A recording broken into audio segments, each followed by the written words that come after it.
Chairman, honoured guests, ladies and gentlemen. As Bernie mentioned earlier on, there's always a quality welcome here at Hughenden. Justine and I arrived and we were ushered through to hostility, and we met the wonderful Ken Cunningham and Bernie. And I have to admit, it's difficult to take two men seriously when they're arguing over what if the hokey cokey really is, what it's all about. And Bernie came up to me and he said, "Jack, I'm not happy." Fair enough, Bernie, what one are you?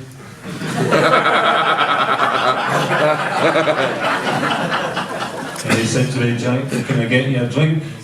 And I said, "Oh, a pint of heavy would be great, Bernie." So I gave him the 3.25 and he went and got me a pint of heavy. But it's an absolute pleasure, ladies and gentlemen, to be here, especially at the first Burns Supper in what is the new Hughenden.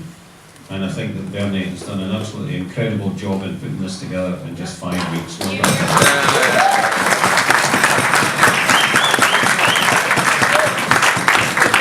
But it's an absolute pleasure to have the opportunity to talk to you all this evening, ladies and gentlemen, even if it's just for the next 15 minutes or so. Bernie, many thanks for that kind introduction. I'm sure you meant well. And your introduction indeed goes to show one thing. I know absolutely fuck all about you as well.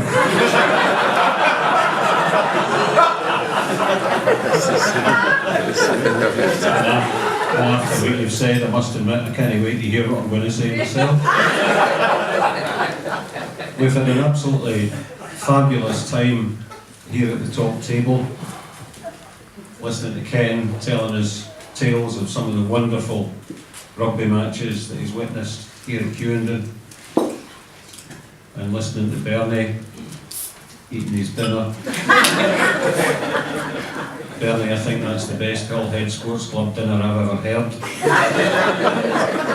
And also, ladies and gentlemen, I should make you aware, I'm surprised Bernie hasn't mentioned this, we've got a new format for this evening's dinner. Actually, Bernie and I swapped our speeches earlier on.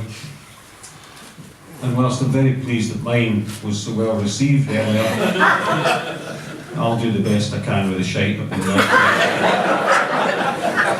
And people have expectations of after dinner speakers. You know, they say it must be amazing with all that thinking on your feet and quick to react and so on.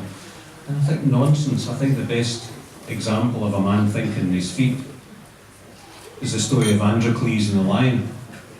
You all know the story of Androcles and the lion. There was Androcles, this big lion, all growling and snarling, and teeth and claws came charging towards him. And it recognised Androcles as the man that removed a thorn from his paw. And it gave Androcles a huge big cuddle. Beautiful story, utter shite. What actually happened is probably the finest example I've ever heard of a man thinking on his feet.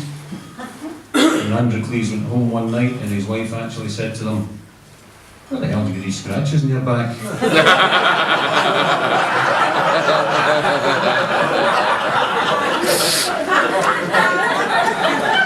However, ladies and gentlemen, it's great to have Bernie in the chair tonight. Sort of plugged in but not switched on, as they say. And Bernie, I have to thank you for your very kind invitation to be here this evening. I think it's the first time we've ever received an email written in crayon. Many of you will be aware this is a momentous year for Bernie, as I understand it's this year that Bernie's IQ catches up with his age. And a little known fact about Bernie is that we both share an interest in genealogy. And the name Bernie Mitchell is an interesting case in point. I looked up the name Mitchell, and it means erudite, strong, dark-haired, handsome and witty. Then I looked up the name Bernie, and it means not fucking very.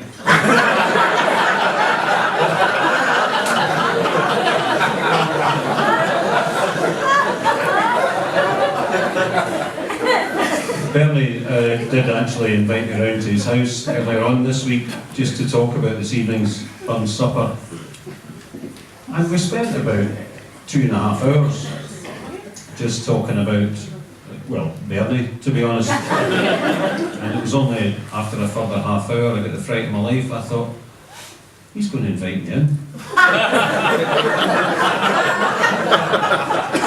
That is perhaps a little unfair, ladies and gentlemen. Bernie did actually take me out this week for afternoon tea and biscuits. And it was lovely, I thoroughly enjoyed it, although I'd never actually given blood before. And not many of you will be aware that many years ago, in order to eke out the family income, Bernie's parents used to sell balloons on a Sunday morning at the Barras. However, they decided to keep him.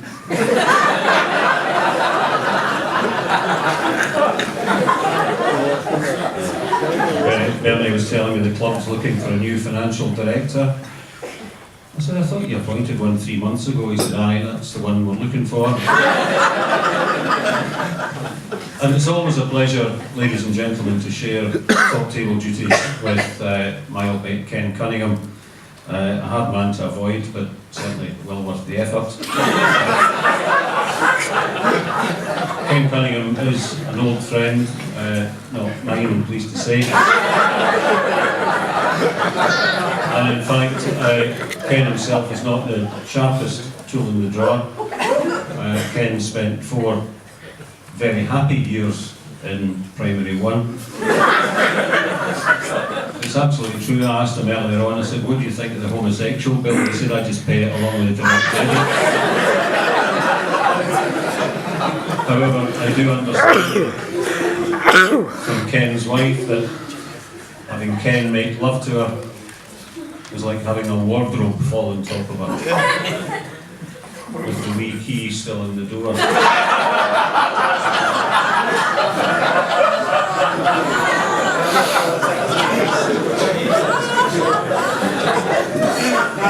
Interesting family Ken comes from. In fact, Ken's grandfather was arrested many years ago for making love to a suffragette. To be fair, she was still chained to the rail.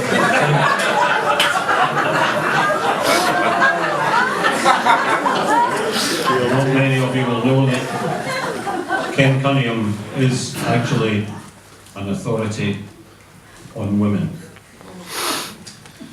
The women don't know this, but can authorities do.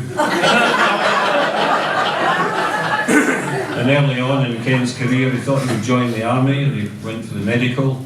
And the medic said to him, he said, Ken, you're not very big down there. Ken said, he said, I thought we were going to fight them.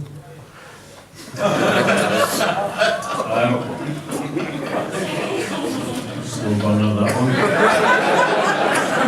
I myself, Glasgow, born and bred. Glasgow, founded in AD 643, patron saint St Mungo, also known as St Kentigern. Even then, the practice of aliases was alive and well in Glasgow. And I heard recently about the wife up in court for stealing a tin of peaches from Aldi's. And it was her 47th offence, and the sheriff was getting fed up with her coming up every 3 months, and he said, this time, Mrs McGlump, I'm going to make an example of you. The tin of peaches you stole, how many peaches were in it? She said, 6. He said, I'm giving you a custodial sentence of 6 months. And just at that point, her husband stuck his hand up and said, excuse me, Your Honour, she stole a tin of peas as well. Anyway, ladies and gentlemen, I've got to go on because I've only got half an hour left. It's great to be back at June. It was nice to see Nick and Roger behind the bar earlier on. That's not their names, that's just what they do all day. And Ken and I had gone for a pint earlier on. And it's nice to see Ken mixing with the girls at the bar. And I heard him talking to one. She said to him, she said, do you know I've not got a romantic bone in my body? Ken said, do you want one? And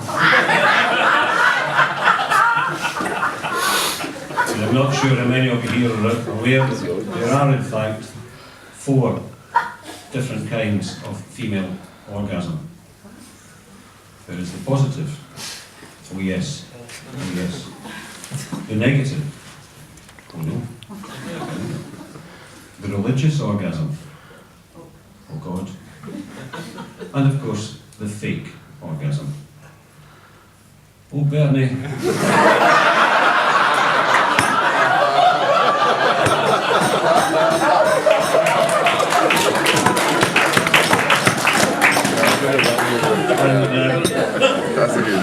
I should apologise, ladies and gentlemen, if I appear a little nervous this evening. Not as nervous as I could have been, but a very good friend, Hunter Kirkpatrick, gave me some advice earlier on. He said whenever he has to speak in public, he said the best thing to do is the night before he goes home and he has a very good bottle of wine and then makes mad, passionate love to his wife.